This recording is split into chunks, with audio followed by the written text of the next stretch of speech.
कर्तव्यदक्ष हायड्रिक आमदार माननीय किशोरप्पा पाटील यांचा 1 नोव्हेंबर रोजी वाढदिवस असून या वाढदिवसानिमित्त पाचोरा व भडगाव तालुक्याचा निर्धार मेळावा कृषी उत्पन्न बाजार समिती येथे आयोजित केलेला आहे।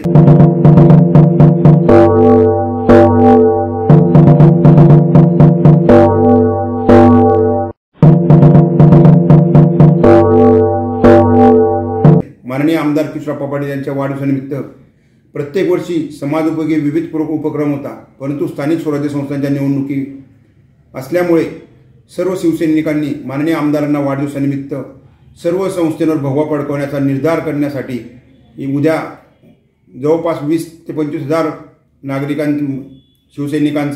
नागरिकांचा मेळावा कृषी उत्पन्न बाजार समिती येथे आयोजित केलेला आहे। मी सर्वांना विनंती करतो की जास्तीत संख्येने उपस्थित राहून या मेळाव्यामध्ये माननीय मंत्री गुलाबराव पाटील तसेच शिवसेनेचे जिल्हा प्रमुख पदाधिकारी, महाराष्ट्र लेवलचे पदाधिकारी, या ठिकाणी जिल्ह्यातील सर्व शिंदे सेने गटाचे आमदार उपस्थित राहणार आहे। तरी जास्तीत जास्त संख्येने उपस्थित राहून निर्धार करण्यासाठी उपस्थित राहावे असे आवाहन मी कृषी उत्पन्न बाजार समितीच्या वतीने करतो।